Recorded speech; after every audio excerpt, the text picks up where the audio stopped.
बिस्मिल्लाहिर्रहमानिर्रहीम। अस्सलाम वालेकुम। आज मैं आपको एक नई रेसिपी स्पेनिश आमलेट बनाना सिखाऊंगी जो कि बनेगा मक्खन और ऑलिव ऑयल में। और इसे मैं ज़रा सा स्पाइसी बनाऊंगी, लेकिन स्पेन में वो लोग इस आमलेट में क्रश चिलीज या हरी मिर्चों का इस्तेमाल नहीं करते, लेकिन हमें इस तरह से खाना ज़रा फीका लगता है। इसलिए मैं इसमें ज़रा कुटी लाल मिर्चें, हरी मिर्चें और धनिया भी डालूंगी।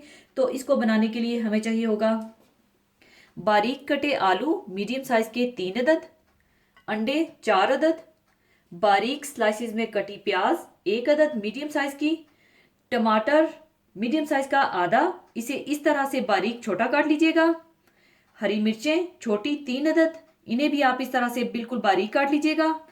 थोड़ा सा कटा हरा धनिया, कुटी लाल मिर्चें हाफ टी स्पून, नमक हस्बे ज़रूरत, जैतून का तेल 4 टेबल स्पून और मक्खन 2 टेबल स्पून चाहिए होगा। सबसे पहले आप ऑलिव ऑयल और मक्खन डालकर मीडियम हीट पर गर्म कर लीजिए।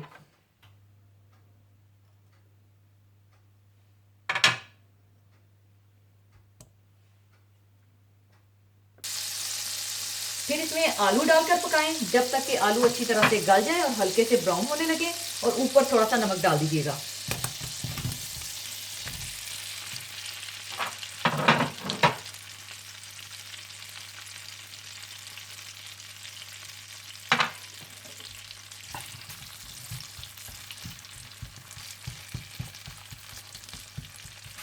जब इस तरह से आलू थोड़े से ब्राउन हो जाएं और गल जाएं तो आप इसमें प्याज डालकर थोड़ा सा पका लें।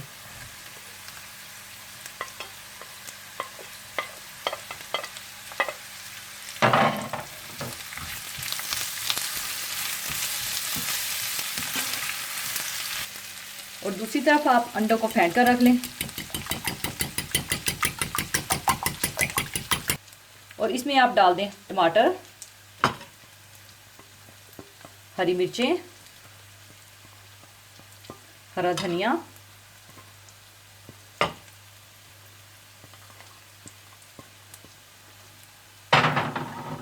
कुटी लाल मिर्चें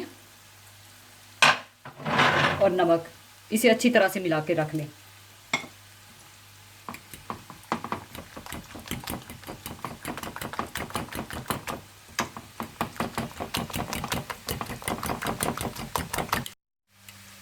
और जब प्याज भी थोड़े से पक जाएं तो ऊपर आप अंडा डाल दें।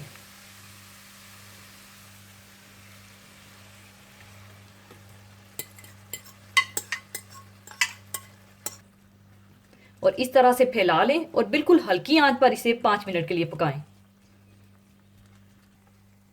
5 मिनट कुक करने के बाद इसको पलटने के लिए आप कोई बड़ी प्लेट ले लें और इसे पहले इस प्लेट में शिफ्ट करें इस तरह से। और ऊपर आप पैन रखें और इसको उल्टा करके दूसरी तरफ से आप पका लें। और इस तरह से आप इसकी दूसरी साइड भी हल्की आंच पर पका लें। स्पेनिश आमलेट तैयार हो चुका है। अब इसे मैं सर्विंग प्लेट में डाल लूंगी।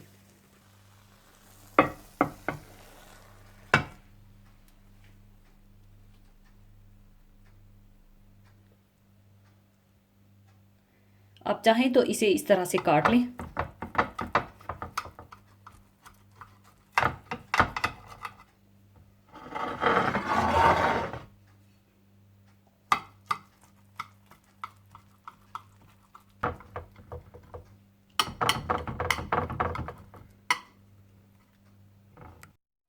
लीजिए, स्पेनिश आमलेट तैयार है। ज़रूर बनाइएगा। और जाने से पहले एक हदीस पाक शेयर करना चाहूँगी।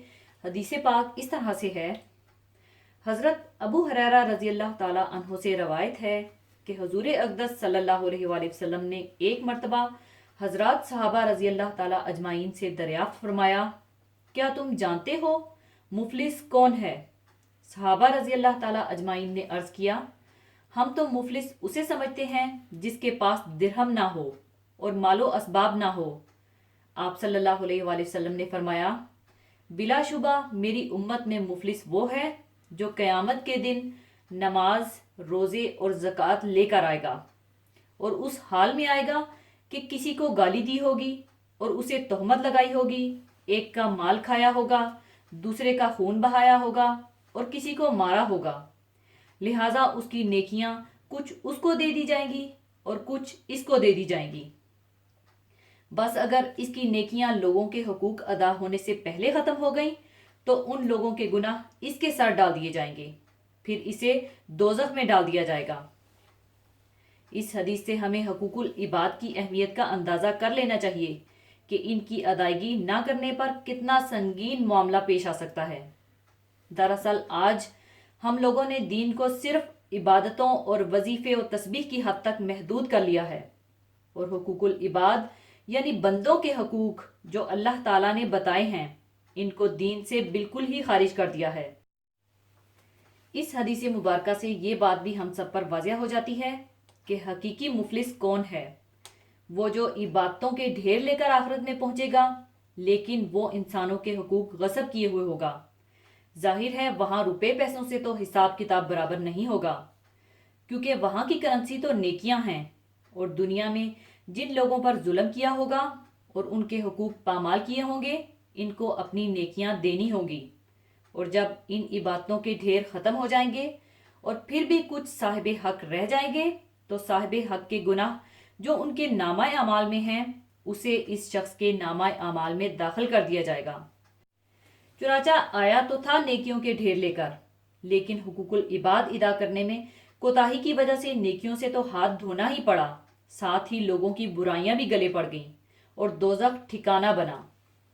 क्या ही बेहतर हो कि हम लोग अपने तय ये देखें कि हम पर तो किसी के हुकूक बाकी नहीं, यानी माली हुकूक हों तो उनकी अदायगी करें और अगर किसी का दिल दुखाया है किसी भी अमल के ज़रिए तो उसे माफ़ी तलब करें। अल्लाह ताला हम सबको सही सही बंदों के हकूक अदा करने की तौफीक अता फरमाए।